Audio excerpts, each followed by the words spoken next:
Protégez vos sœurs. Protégez vos frères. Protégez-vous. Ce qui est a déjà été et sera.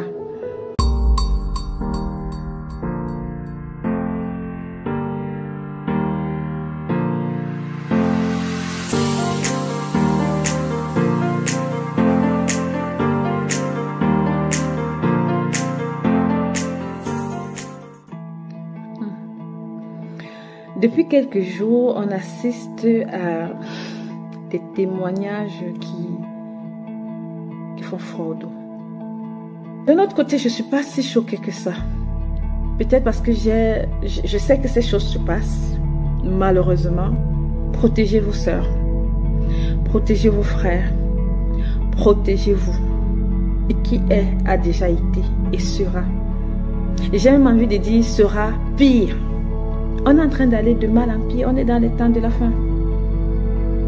Un jour, je suis tombée sur un extrait d'un livre, L'obsolescence de l'homme. C'est un philosophe allemand qui l'a écrit, Gunther Anders, en 1956. J'ai été scandalisée, j'étais choquée par ce que je lisais. En fait, j'étais choquée parce que, en fait, il était en train de révéler ce qui se passe réellement. Et quand je fais la lecture de comment est notre jeunesse aujourd'hui, c'est exactement ça. En fait, il dit, pour empêcher un esprit de s'émanciper, d'émerger, il faut l'empêcher de réfléchir, de penser, de raisonner. Il faut l'abrutir encore, en fait. Il faut l'abrutir. Il faut créer un fossé entre l'individu et le savoir. En fait, il faut que l'accès au savoir soit difficile. Il faut l'exposer à des futilités, à des obscénités. Il faut l'exposer à des divertissements abrutissants. Il faut mettre le sexe au premier rang. Il faut faire l'apologie de la légèreté. Mais quand je regarde aujourd'hui notre jeunesse, c'est ça, c'est l'ivrognerie, oui. Des bars à chaque coin de rue. L'ivrognerie, le sexe. Et même aujourd'hui, tu entends parler de la DREOGUE. Mais avec ça, vous voulez que... Vous pensez que la jeunesse court vers quoi? Mais j'ai envie de dire, c'est de votre responsabilité, vous parents, de protéger vos enfants. C'est de votre responsabilité, vous, jeunes, adultes, de prendre sur vous, d'éviter ce chemin. Parce que ce qui est a déjà été et sera. Il y aura toujours des victimes. Aujourd'hui, on va arrêter cet homme, ce prédateur. On va même peut-être que c'est juste l'arbre qui cache la forêt. On va peut-être arrêter tout le cartel, toute l'organisation, faire tomber. Mais je vous assure, une autre organisation naîtra. Vous devez vous protéger. Montrez le chemin de Dieu à vos enfants.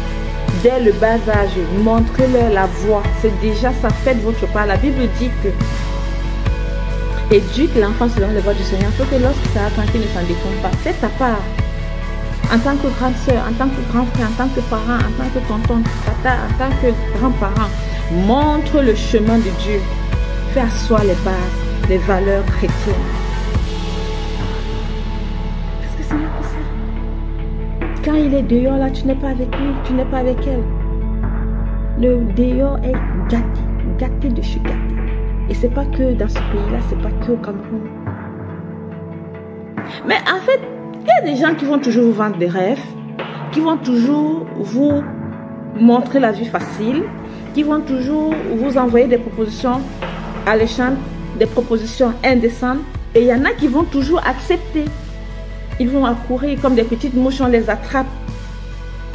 Protégez-vous. Ayez la crainte de Dieu. Ayez la crainte de Dieu.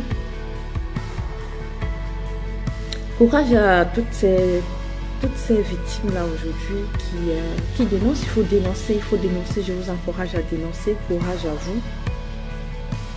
Et je prie Dieu, sincèrement. Je ne connais pas, j'imagine, la gravité du traumatisme, mais je prie Dieu qu'il vous console, qu'il vous restaure et qu'il guérisse vos blessures intérieures. Approchez-vous ou rapprochez-vous des spécialistes. Si vous avez besoin d'aide, vous avez besoin d'aide, certainement. Et faites-vous aider, acceptez de vous faire aider, de vous faire accompagner. Prenez soin de vous, que le Seigneur vous bénisse.